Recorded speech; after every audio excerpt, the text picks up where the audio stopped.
જે તો દી ઉજ્યામાં જ પણ હબાકા ઉપાડ્યા હો.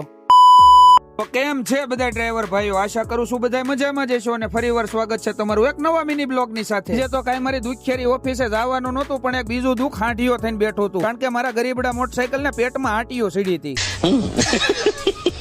અને હું હોતે પછી પેટના સહકાની દવા લેવા નીકળી ગયો ને આજે તો સવારમાં મોડા ઉઠ્યા હતા એટલે કઈ ચા મળી નહોતી. મેં કીધું લે નટુભાઈ ની ચા ના હવે હબળકા મારતા જાય દવા, એટલે હું મારા ગરીબડા મોટરસાયકલ હતું પેટ્રોલ લેવા ગયો હતો. અને હા, મારો વિડીયો કોણ ક્યાં ક્યાં ગામ માંથી જોવે છે જરાક ગામના નામ તો લખો કોમેન્ટમાં. તા પંપે જગાભાઈ ભેગા થઈ ગયા ને જગાભાઈ પાછું મારું સ્વાગત કર્યું અમિત શાહ ની. જગાભાઈ હોતે બહુ કોમેડી માણસ છે હો, ક્યારેક પંપે આવો તો જગાભાઈ ની મુલાકાત લેતા જાય. પછી તો ગરીબડા મોટરસાયકલ ની દવા લઈ આવ્યો તો તા તો રોવાનું ચાલુ કર્યું. મેં કીધું અરે અરે રોતો નહીં, કીધું નાક બંધ કરીને દવા પી જા હાલ.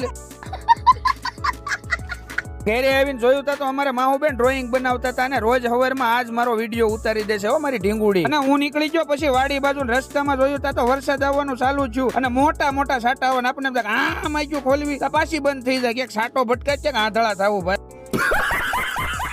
સોમાહામાં તો વાડીઓના રસ્તા લીલા છમ થઈ ગયા હોય હો. પણ અને પછી વાડી આવીને માંડવીમાં આટા મારવાનું કર્યું મેં હોતે ને ચાલુ. અને હમણાં તો કેદુનો આવ્યો નતો, મેં કીધું કેવી થઈ ગઈ માંડવી, જરીક એકાદો છોડવો ઉપાડીને જોવા તો દે બોળા બોળા છે કે નહીં. પણ હજી થોડીક વાર છે ભાઈ, પછી થાય ઘૂઘરા જેવી માંડવી હો ભાઈ, એમાં કાંઈ ઘટશે નહીં. ફરતો આંટો મારીને પછી હું હોતે ને વાડી બાજુ વિયો જો કાળા ડિબાંગ થઈ જતા વાદળા. હમણાં વરસાદ આવશે ને તો ક્યાંક આપણને પલાળી દે. અને વાડી જેવી થોડી ભાઈ નિરાશ ક્યાંય મળે, ગમે એવા સિટીમાં વ્યાજ આવતો વાડી જેવું સુકૂન જ ન મળે ક્યાંય ભાઈ. વરસાદ રહી ગયો ને કીધું હવે આપડા ગરીબડા મોટરસાયકલ ને ઉપાડવી બાબરા બાજુ પાછું ભાઈ ઘરે જવું જોઈએ ને, હમણાં પછી રાત પડી જાય. તો બસ મિત્રો, આજનો દિવસ કઈક આવો હુંવણ વાળો હતો અને આવતીકાલે ભેગા થઈ એક નવા વિડીયો ની સાથે અને આ 20 ધડબડાટી હારે.